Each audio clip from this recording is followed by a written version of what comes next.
were cowboys from hell who lassoed the metal world by the throat. That was really extreme metal before people called it extreme metal. There wasn't anybody out there that could touch us. We wanted to terrify people. Pantera bludgeoned concert crowds, and led by guitarist Dimebag Darrell Abbott, partied even harder than they played. Just to play the guitar, you have to get a couple cocktails in them. It was out of control. The only band that I've ever known that if you didn't drink, you'd get fired. Pantera's brutal brand of metal forged a brotherhood. But by the mid-90s, singer Philip Anselmo's heroin addiction began to blow it all apart. I saw him laying on the ground blue and people hitting on him and all this. I thought I could do anything and there wasn't a damn thing that could beat me.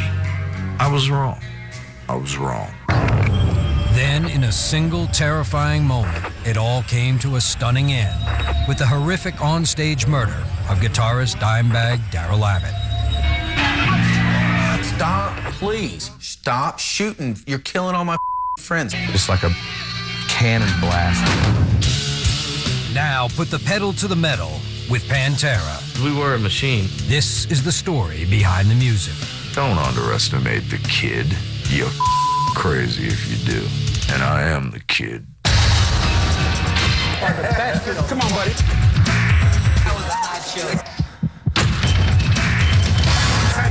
Step on back.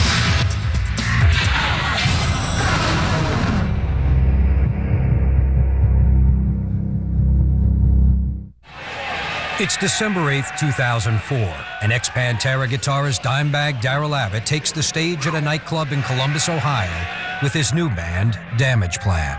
It's just another night. We do the sound check, everything's rock ready for the show, you know, we're ready. Then he got on the kit, he walked around the corner and fired off into the song. At first, it seems like any other gig, but the 24th anniversary of John Lennon's murder is about to become another of the darkest days in rock history. We couldn't have been more than 10 seconds into the first song. When I looked up, I saw the guy coming across the stage. The first thought that came to my mind is that he was a cop. He wasn't in full throttle run, he was marching and he was on a mission. And I saw him raise his hands up. I had my back turned with the amps behind me, and I heard the noise.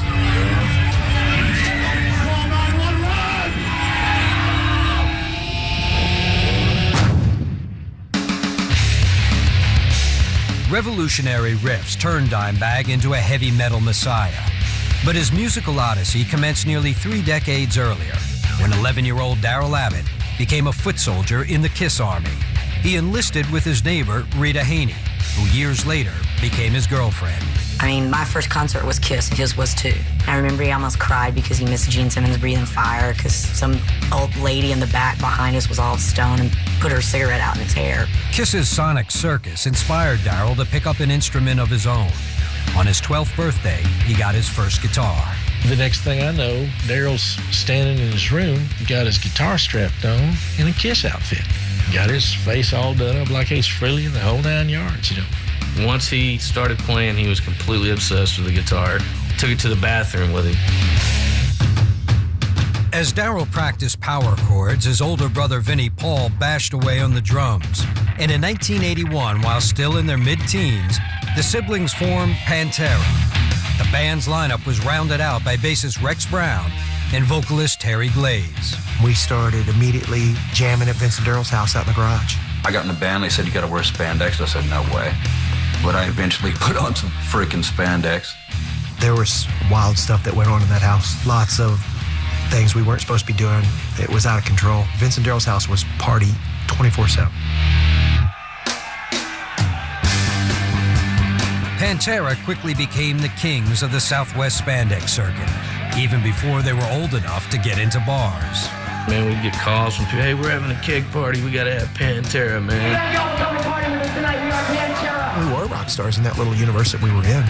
We were burning it up. A bunch of skinny little kids dressed like girls and spandex jumping up and down, singing about heavy, scary stuff. They were arena ready before they hit the bars. By 1986, inspired by the heavy grooves of Metalica and Slayer, Pantera shed their hair metal gloss for a more aggressive approach.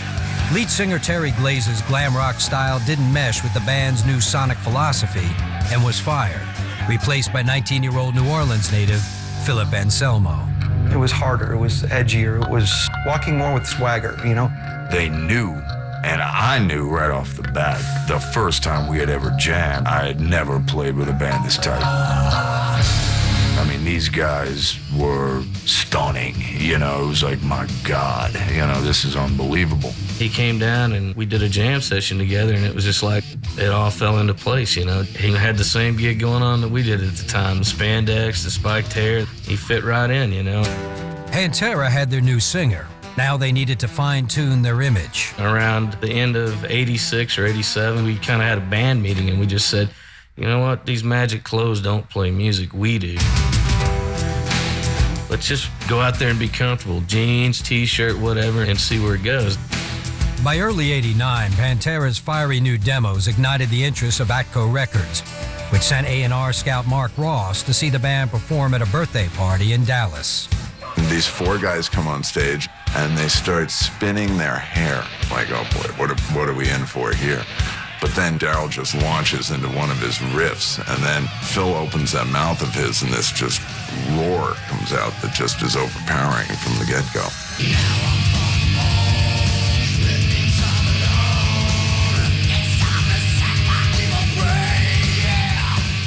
But Ross left the gig just 20 minutes into their set. I think I turned around to Vince and go, he split.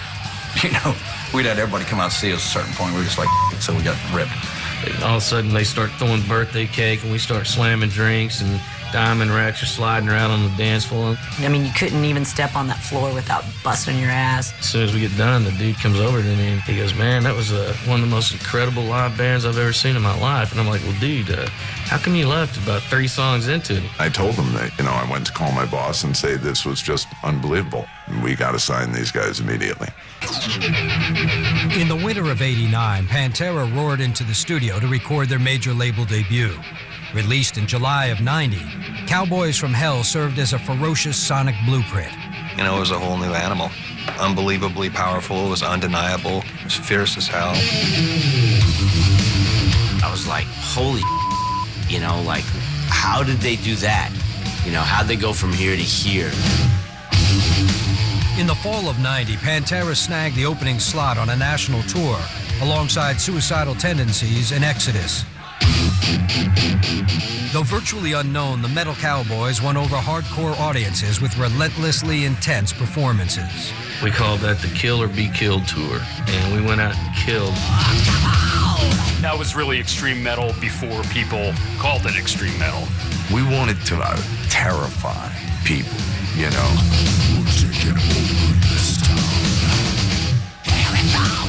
Pantera slayed crowds across America and gave their touring RV a thorough beating in the process. Bucket of bolts, 10 swinging on this thing, and it'd break down just every other night. The septic tank would fall out and everywhere, so a lot of fun. Everywhere we went, we just barely made it from gig to gig. I actually drove the RV on that tour with Suicidal from Chicago to Minneapolis with no headlights. And we got no headlights, and I'm like laying on the floor, like passing out, and he's like, oh, that car's coming, so I gotta reach down in there and put the wires back down to make the headlights work, and until they go by, and they're like, okay, and he's just driving, you know, by the moonlight, you know, and it's like, the car's coming up, lights, headlights, okay. At the end of the 6 weeks or however long that tour was, every single thing on this motorhome was broken. Everything. It was insane. We went up dropping that thing off in the middle of the night at the RV place we rented it from. Popped in the car, we drove off. Here's your RV back. Later. After Cowboys from Hell, Pantera were poised to reach the heavy metal pantheon. But the rock-solid band would soon find itself on shaky ground. Next, Dimebag Darrell's 100-proof prescription for pain relief. I was like, how you feeling, brother? He was just like, not too good, bro. It's just like just to play the guitar. You have to get a couple cocktails in them. When Behind the Music continues. By 1991, Pantera had positioned themselves at the sharp tip of metal's cutting edge.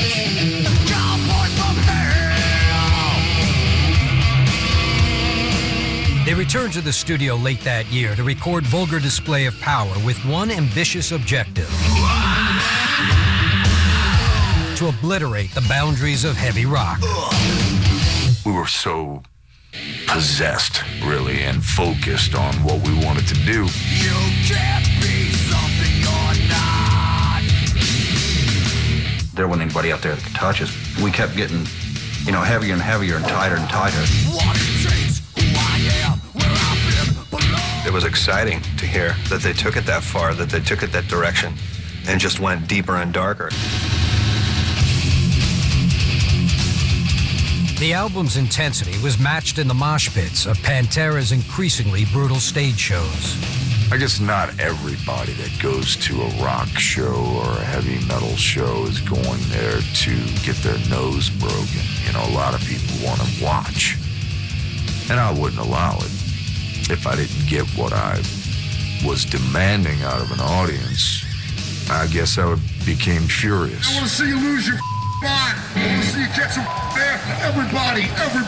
If you're a parent, you totally don't want your kids going to a Pantera show, either because they're going to come back with a bloody nose and black eyes, or just because they're going to come back so hopped up, you're not going to want to deal with them. It's just an unstoppable wrecking ball.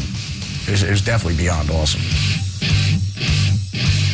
Pantera's power grooves pummeled audiences, but the hard-partying band took their best shots backstage, where booze was chugged like water. We would joke with people. They would say, how'd you get the opening slot? And we're like, well, you got to sign a contract that says you will drink with Pantera every night, otherwise you're thrown off the tour. People are like, really? I'm like, yeah, really. How's it going, man? Trying to get your blood. The only band that I've ever known that if you didn't drink, you'd get fired. They went through unbelievable amounts of liquor backstage. I had to see the bill, so I was always shocked more than anybody else, I think. It's like a gigantic toga party at all times, you know what I mean? If you're having a crap day and you go backstage at a Pantera show, you're gonna have a good time. And smile, it's Blacktooth Grin. The band called their favorite cocktail the Blacktooth Grin, a name taken from a lyric to the Megadeth song Sweating Bullets.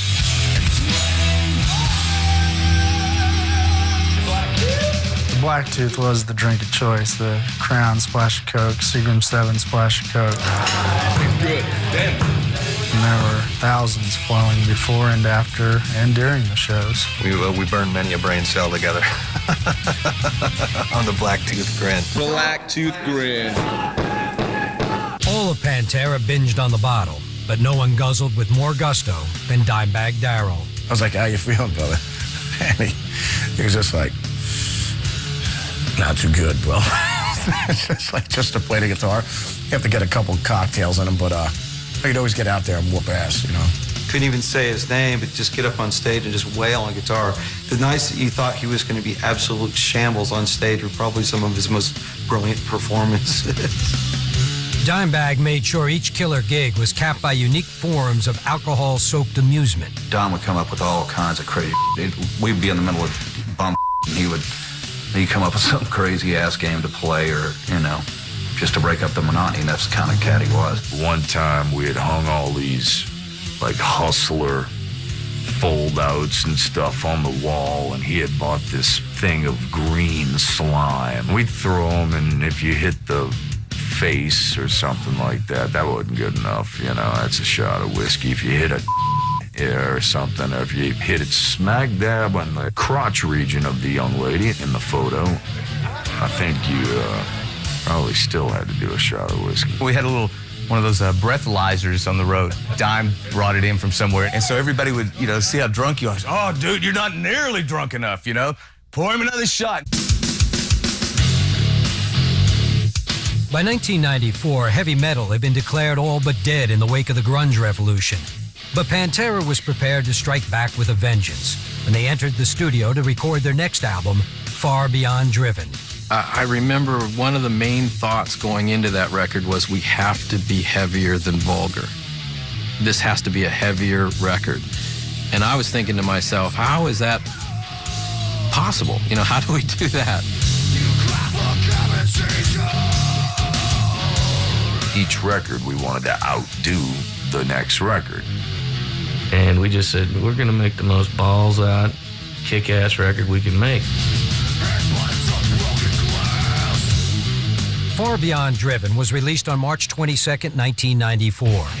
Without significant radio or MTV play, it debuted at #1 on the Billboard charts. That was the most abrasive record I could ever imagine, and it went and blew up the charts at #1 and just scared everybody, which was great. And it was funny because all the magazines you'd read and see, it'd say, overnight sensation, Pantera. You know, we're like, we've been out slaving on the road for 4 hard years and 7 years in the nightclubs before that. It was a pretty exciting time. For metal, to have a band like Pantera come out and enter the charts at #1, it just showed you that there's no way you can't kill this, because there will always be a band that's gonna fly that flag in the face of everything else. And Pantera was the band in the 90s that did that you could actually say saved metal. But the keepers of heavy metal's incendiary flame were about to get burned by their own lead singer.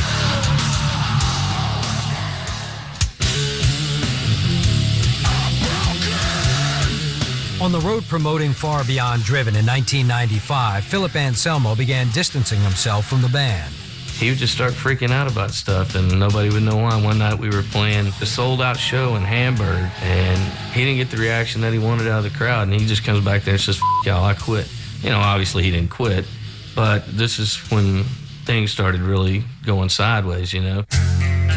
I can recall Daryl calling me and saying, look, I don't know what's going on with this dude, but, you know, and of course everybody kind of thinks, well, you know, maybe it's the fame thing going to your head. Anselmo attributes his erratic behavior to chronic back pain caused by years of violent on-stage performances. It causes isolation. It causes your entire lifestyle to change. And at that point, Pantera was gigantic, and I had a job to do.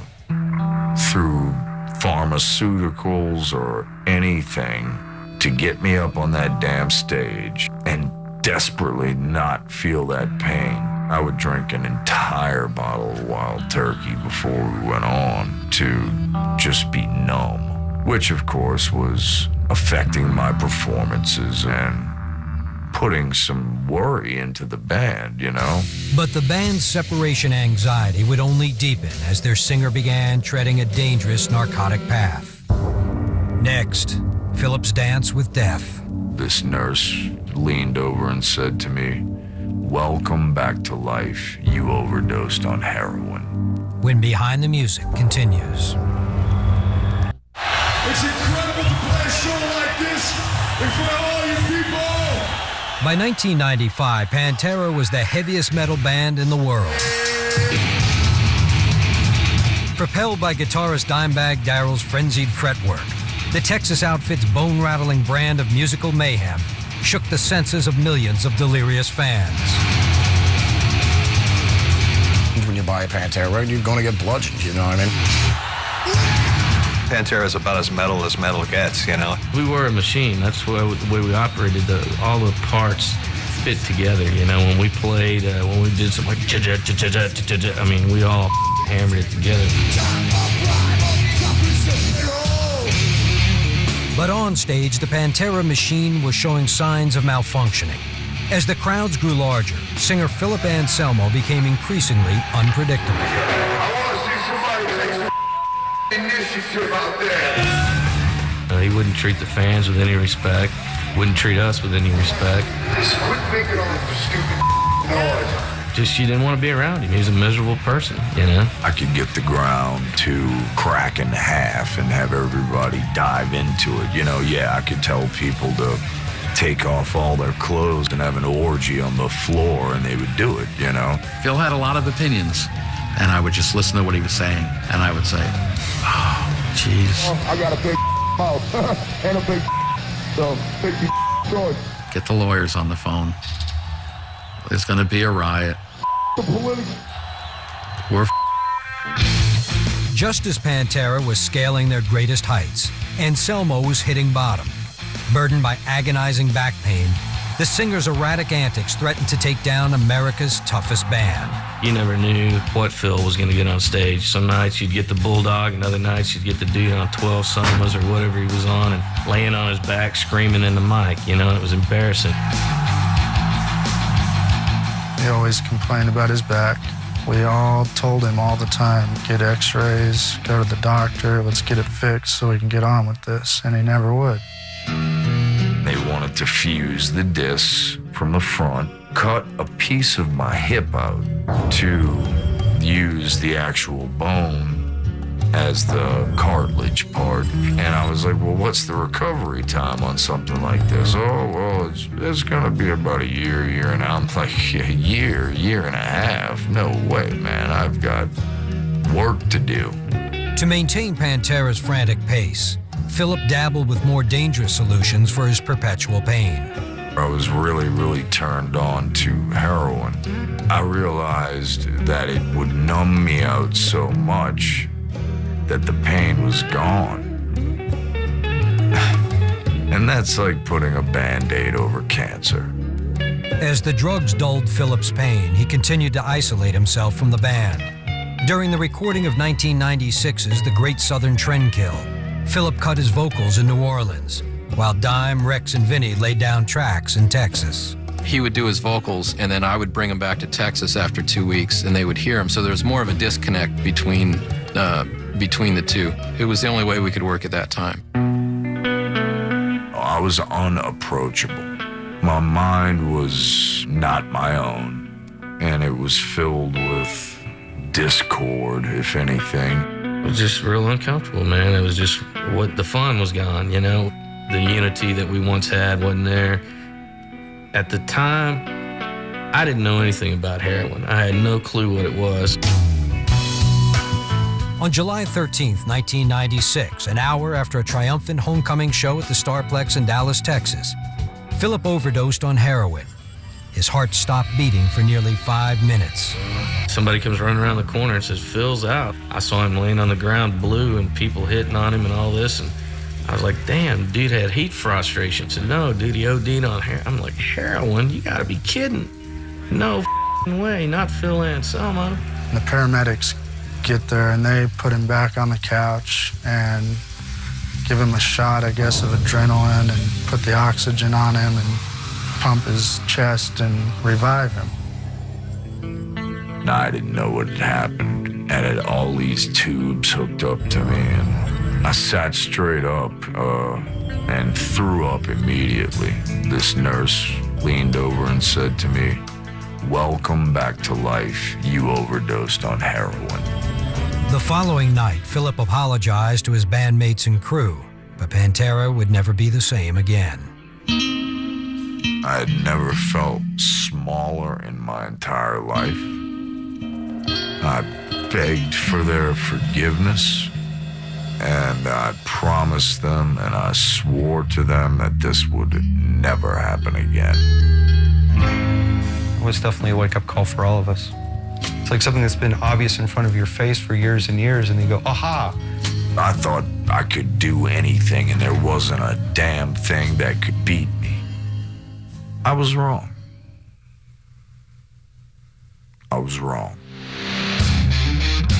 Philip's ongoing struggle with heroin was slowly tearing Pantera apart.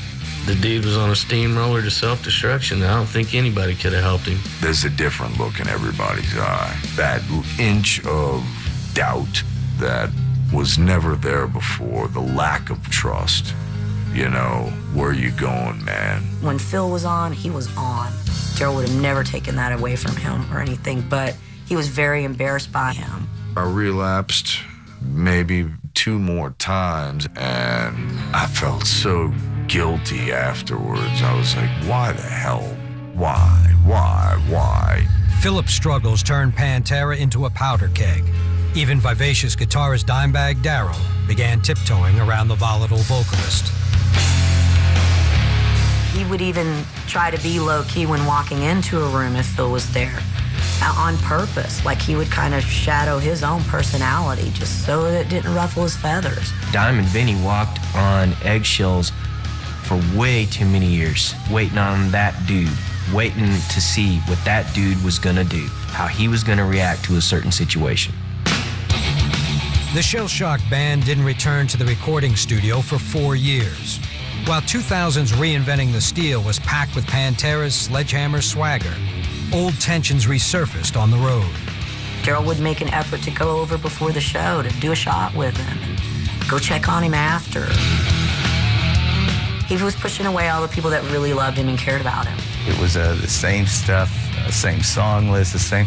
Once again, the communication was so bad that no one would even go to Phil and talk about changing the set list before a tour started.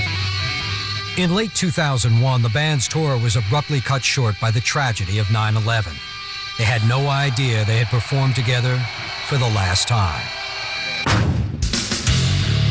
Next, a shocking murder in Columbus, Ohio. It was like a real bad movie. None of it seemed real whatsoever. None of it. None of it. When Behind the Music continues. After going full throttle for nearly 2 decades, Pantera hit the brakes in the fall of 2001. But vocalist Philip Anselmo wasn't ready to pull back. He quickly returned to the road with a side project called Down, joined by Pantera bassist Rex Brown. The last thing that he told us when we finished Reinventing the Steel tour was like, I'm going to go home and take a year off. My back's hurting. I'm done with this for a while. A month later, he's putting out the Down album and recording it. He even said, I'm not trying to tour on it. In 6 months, you'll have your new Pantera record. I mean, I could sit here and just keep going and going. Any free time I had, I would start something that would turn into something awesome. Then he puts out Superjoint, goes out tours for that. Then he does another Down tour, and then another Superjoint record. Okay, this is not what he told us. I mean, how long do we gotta wait around for this thing? With Philip focused on pet projects Superjoint Ritual and Down, Pantera's short break turned into an extended vacation, and for nearly 2 years, the singer remained out of touch with Dime and Vinny. Can't you see I'm easily bothered by persistence? One step from lashing out at you. You know, we couldn't communicate. Nobody would call us back. We got everybody on the phone here, and we need to talk to Phil, and it would never come to the phone. Never. It was always sleeping in the shower, or there's a hurricane coming, he's got to board the windows up. I mean, give me a break. Are you talking to me? Are you talking to me? No way, punk! They weren't calling me. I don't care what anybody says. And I know that I am just as guilty for not communicating with them. It was every damn body else's fault as much as mine.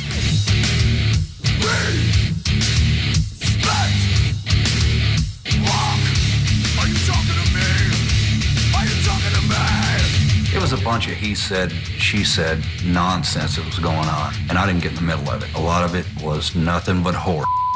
So at a certain point, there's no going back. You know, absolutely none. In 2003, with Anselmo AWOL, the Abbott brothers reluctantly abandoned the only band they ever knew. We were sitting there rotting away. 2 of the best musicians on the face of the earth that play that kind of music were sitting there and having to take it in the face.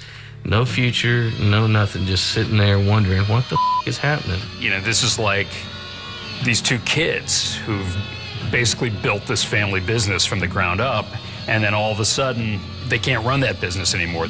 The idle time sent Dimebag Darrell into a spiral of depression. You know, he'd never been off that long, and that was probably the worst 2 years, I think, of his life. He'd call me loaded or whatever. I just go, dude, what's going on? He's just like, I'm just bummed out, man. I go, well, Dime, look at it this way, man. Good Lord gave you a gift. He put it in your hands, man. I said, you're the best guitar player in the world. I said, just get out there and just, you know, get Vinny, get some ass-kicking musicians with you. By late 2003, Dime and Vinny formed Damage Plan, releasing their debut album, Newfound Power, in early 2004. It was weird for the fans. You know, they wanted Pantera. I mean, you've been serving people Coca-Cola for 200 years, and then all of a sudden you tell them we're changing the flavor and it's now going to be called Diet Right, you know?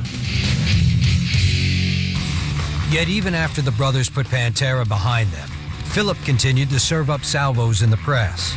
In the December 2004 issue of Metal Hammer, Anselmo was quoted as wishing violence against the guitarist. I remember Dom going, dude, this ain't funny anymore. This is not funny.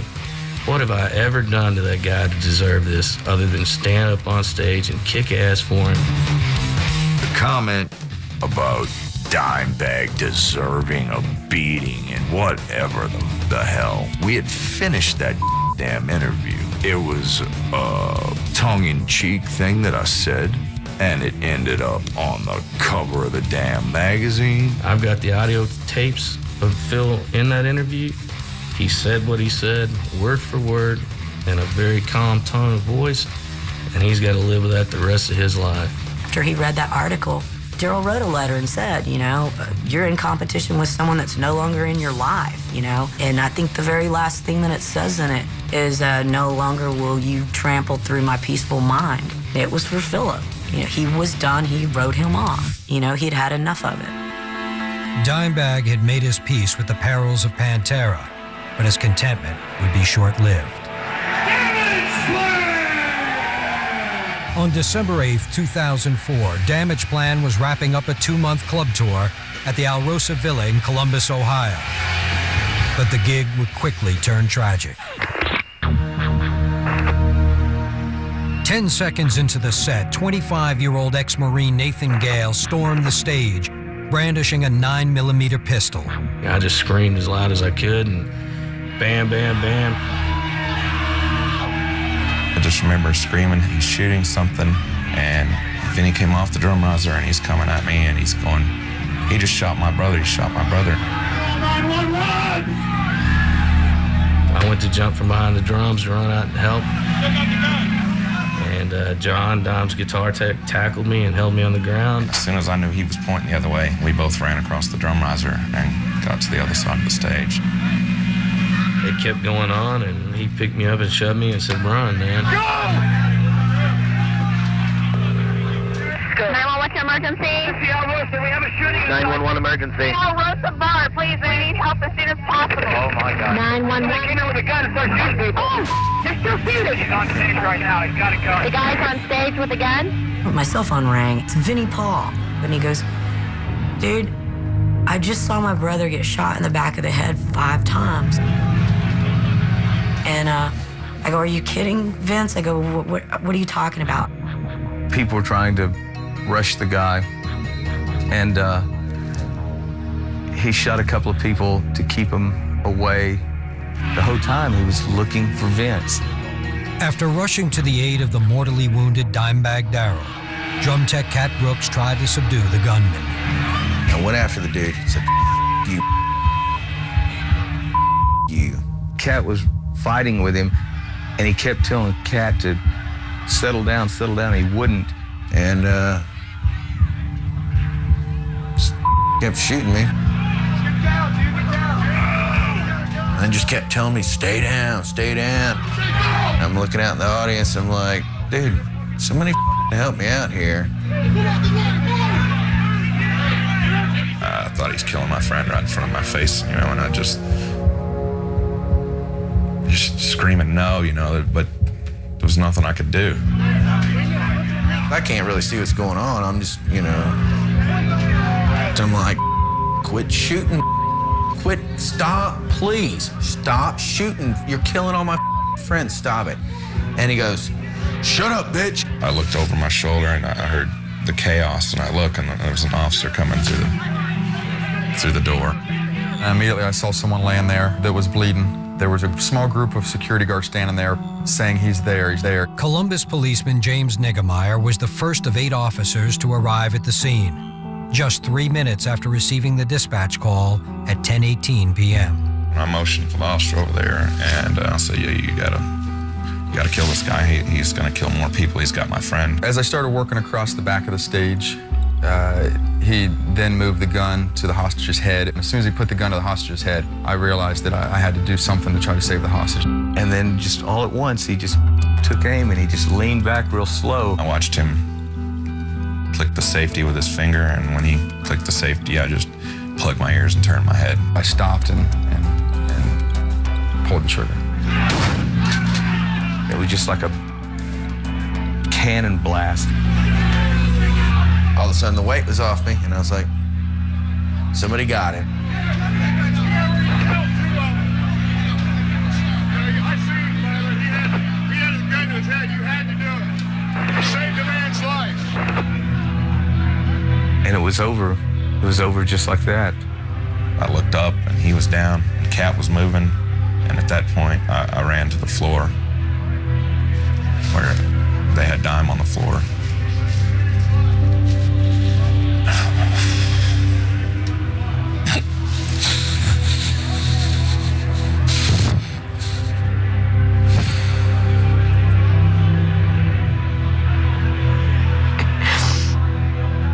And Vinny kept calling me, and he still didn't know nothing.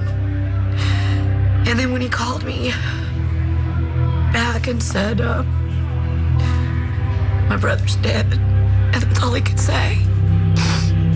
And we both just cried.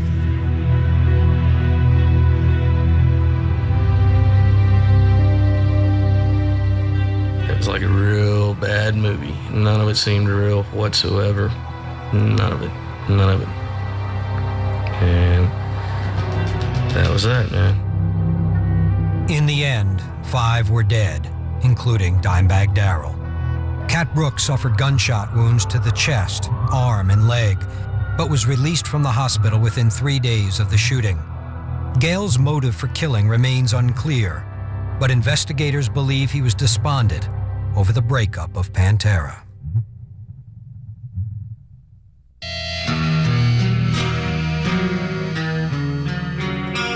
The brutal onstage murder of 38-year-old guitarist Dimebag Darrell Abbott in December of 2004 sent shockwaves reverberating among everyone who knew him or were touched by his music.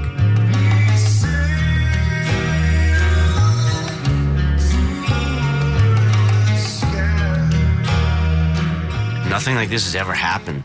Lennon, maybe. But Lennon wasn't shot and killed on stage. I mean, Dime was murdered on stage. It's just shocking. And I lost everything that night, you know. I just feel like somebody took a hacksaw and cut me right down the middle, took my right arm, my right leg, and my whole heart. I would love it if 2 minutes from now he walked through that door. I still feel like he's going to. He did not deserve this. Yet Dimebag's memorial service was anything but somber. It was the ultimate rock and roll send-off, right down to the Kiss casket in which the fallen guitarist was buried. There's all these rock stars coming in. It just looks like Headbangers Ball. There's Eddie Van Halen up there talking at the funeral service. He puts his guitar in the casket with Darrell. It's the guitar off of Van Halen 2. You know, the black one with the yellow stripe. I mean, it's the guitar. And all I can think is that, you know, back in the early days when we're teenagers, if someone would have said, Darrell, when you die, Van Halen's gonna put that guitar in the casket with you, Darrell would have said, kill me now. Dime was in his Kiss coffin, and everyone's putting like bottles of Crown in there for him. There must have been about like 15 bottles of Crown Royal, and I go, you think this is gonna be enough for the trip upstairs? It was amazing, but you know, it's like I told Rita and my dad, you know, after all this is over, we're gonna be 3 of the most lonely people in the world. A prodigious roster of hard rock royalty gathered in Arlington, Texas to remember Dimebag Darrell Abbott. But one prominent musician was conspicuously absent. And I'd flown to Texas to be there and bury my brother.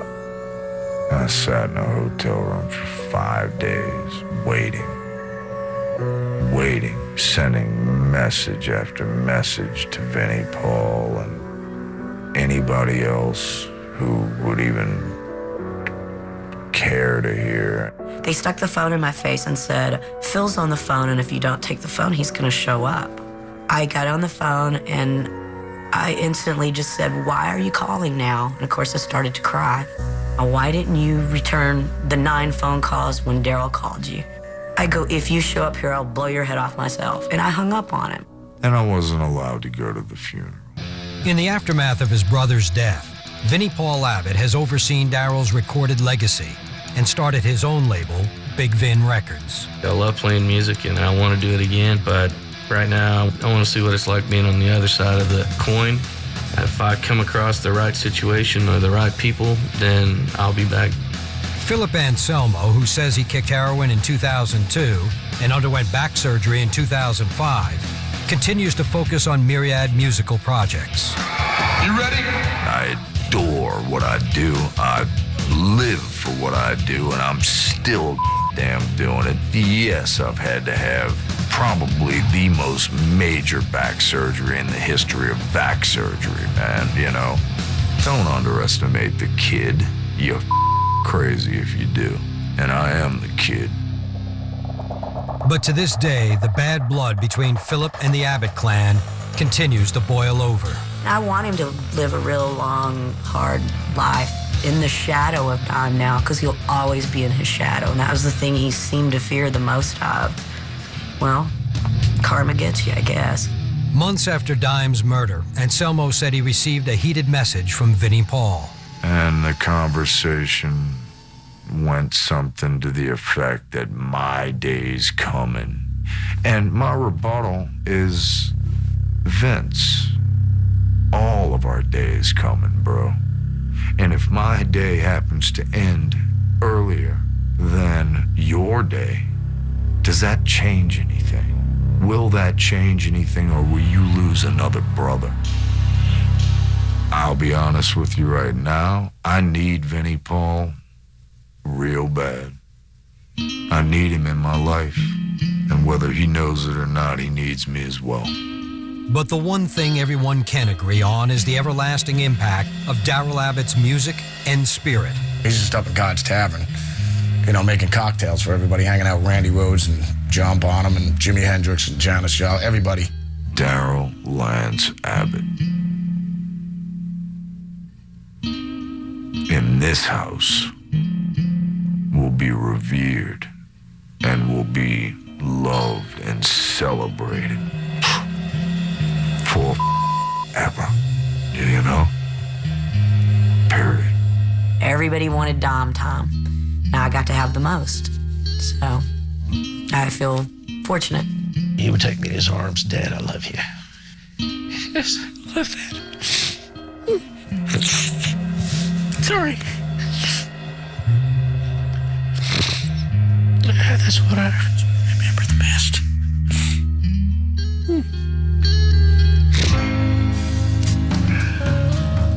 Underneath all that hard rock and roll exterior was a little boy.